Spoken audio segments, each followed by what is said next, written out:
I'd really like to see people increase their skills and comfortability using chainsaws, as well as get to know the project more in depth and why we're doing the work we are. The prescription this year is a little bit more complex than the one we had last year. So we're not necessarily taking every tree under a certain size. We're also considering species and spread. And the goal is to restore the forest to what it historically has looked like.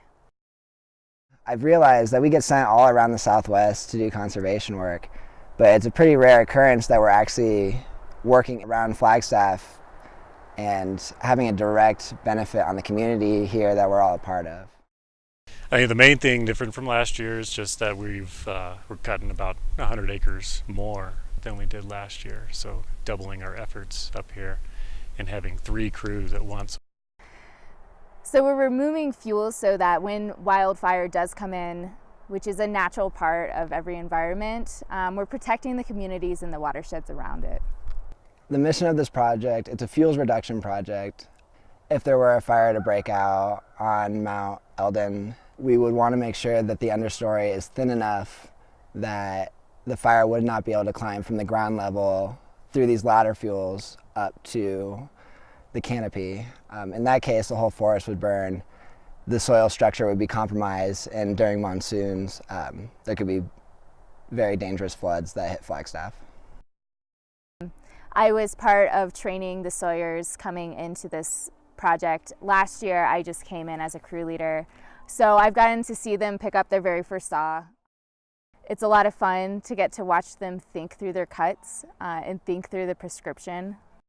I feel really honored to be able to be on this project. I had heard about it last year. It was the first year that they did it, and it had gone so well. They went over the expectations.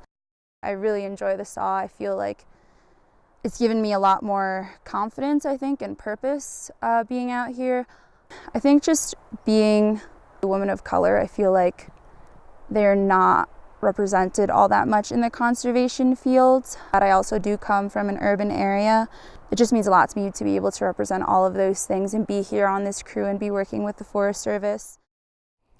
So I was lucky enough to have the opportunity, being at the age that I am, 31, to be able to come out here and take 6 months out of my life and put my time towards this, but I know it's going to pay dividends in the end. 5 of them are so awesome to learn from. I mean, I've taken so much out of this. Just everything that I've learned from those guys, it's been amazing. Really been able to step up my skill level. I'd like to eventually become a crew leader at some point in the future. I think this would be a really good stepping stone. I could, really show them that I'm responsible. I mean, you're dealing with a chainsaw. You have to show that you can be responsible and be safe with that kind of equipment.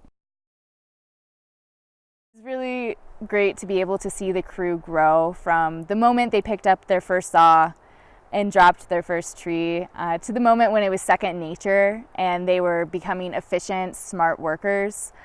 They also grew such an appreciation for the environment they're in. I think that enthusiasm was really important to the success of the project. It was also important for the community to see how enthusiastic this group of young people were protecting the forest and helping return it to its healthy state.